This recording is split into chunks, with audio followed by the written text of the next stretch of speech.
Friends, welcome back to my channel. ಇವತ್ತು ನಾನು veg momos ಮಾಡುತ್ತಿದ್ದೇನೆ. ಇದನ್ನು ನಾವು ಫ್ರೈ ಮಾಡಿದ್ದೇವೆ ಮತ್ತು ತುಂಬ ಟೇಸ್ಟಿಯಾಗಿ ಬರುತ್ತೆ. ಇದಕ್ಕೆ ನಾವು ಮೊದಲು ಕ್ಯಾಬೇಜ್ ಹಾಕಿ ಸಣ್ಣದಾಗಿ ಕೊಚ್ಚಿದ್ದೇವೆ.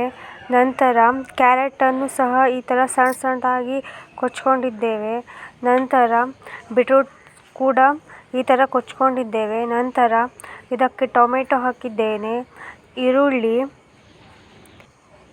ಮತ್ತು ಹಸಿಮೆಣಸಿನಕಾಯಿ ಹಾಕಿ ಚೆನ್ನಾಗಿ ಎಲ್ಲ ಸಣ್ಣ ಸಣ್ಣದಾಗಿ ಕೊಚ್ಚಿಟ್ಕೊಂಡಿದ್ದದ್ದು. ಇದಕ್ಕೆ ಉಪ್ಪು ಹಾಕಿದ್ದೇನೆ ಮತ್ತು ಇದಕ್ಕೆ ಧನಿಯಾ ಪೌಡರ್ ಹಾಕಿ ಎಲ್ಲವನ್ನು ಚೆನ್ನಾಗಿ ಒಂದು ಸಲ ಮಿಕ್ಸ್ ಮಾಡ್ಕೊಳ್ಬೇಕು. ಎಷ್ಟು ಸಣ್ಣ ಸಣ್ಣದಾಗ್ತದೆ ಅಷ್ಟು ಸಣ್ಣ ಸಣ್ಣದಾಗಿ ಎಲ್ಲ ಹೆಚ್ಕೊಳ್ಬೇಕು ಫ್ರೆಂಡ್ಸ್. ನಂತರ ಇದರಲ್ಲಿದ್ದ ನೀರನ್ನೆಲ್ಲ ತೆಕ್ಕೊಳ್ಬೇಕು. ನಂತರ ಇದಕ್ಕೆ ನಾನು ಸಣ್ಣದಾಗಿ ಹೆಚ್ಚಿರುವ ಸೌತೆಕಾಯಿಯನ್ನು ಹಾಕಿದ್ದೇನೆ. ಈ ಕಡೆ ನಾವು ಮೋಮೋಸ್ ಹಿಟ್ಟನ್ನು ಮಾಡ್ತಿದ್ದೇವೆ. ಇದಕ್ಕೆ ಒಂದು ಪಾತ್ರೆಯಲ್ಲಿ ನೀರು ಮತ್ತು ಉಪ್ಪು ಮತ್ತು ಸ್ವಲ್ಪ ಎಣ್ಣೆ ಹಾಕಿ ಹಿಟ್ಟು ಹಾಕ್ಕೊಂಡಿದ್ದೇನೆ. ಈ ಥರ ಚೆನ್ನಾಗಿ ಕಲಿಸ್ಕೊಳ್ಬೇಕು. ಸ್ವಲ್ಪ ಎಣ್ಣೆ ಹಾಕಿ ಕಲಿಸ್ಕೊಂಡಿದ್ದೇನೆ. ನಂತರ ಈ ಥರ ಮಾಡಿ ಇದು ರೌಂಡ್ ಸೈಜಲ್ಲಿ ಕಟ್ ಮಾಡ್ಕೊತಿದ್ದೇನೆ ಫ್ರೆಂಡ್ಸ್. ನಂತರ ಇದಕ್ಕೆ ಇದು ಹಾಕ್ತಿದ್ದೇನೆ. ಈ ಥರ ಮಡ್ಚ್ಕೊಂಡು ಶೇಪ್ ಮಾಡ್ಕೊಳ್ಬೇಕು. ಯಾವ ಡಿಸೈನ್ ಬೇಕಾದ್ರೆ ಮಾಡ್ಕೊಳ್ಬೋದು. ಇಲ್ಲಿ ನೋಡಿ, ಈ ಥರ ನಾವು ಇಲ್ಲಿ ಈ ಥರ ಡಿಸೈನ್ ಮಾಡ್ತಿದ್ದೇವೆ. ಬೇರೆ ಬೇರೆ ಡಿಸೈನ್ ಕೂಡ ನಾನು ಮಾಡಿದ್ದೆ ಫ್ರೆಂಡ್ಸ್.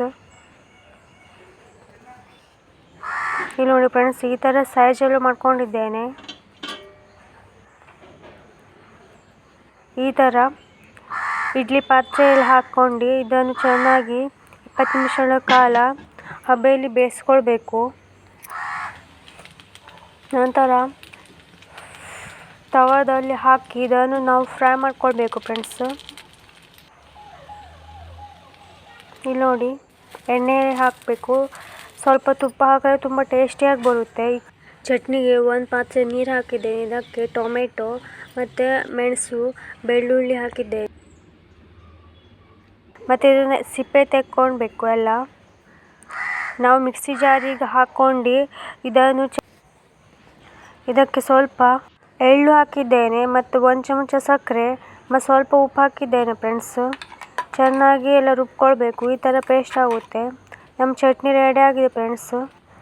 ಮೋಮೋಸನ್ನು ನಾನು 2 ಹಿಟ್ಟಿನ ಮಾಡಿದ್ದೆ, ಅಕ್ಕಿ ಹಿಟ್ಟು ಮತ್ತು ಗೋಧಿ ಹಿಟ್ಟು. ತುಂಬ ಚೆನ್ನಾಗಿ ಬರುತ್ತೆ.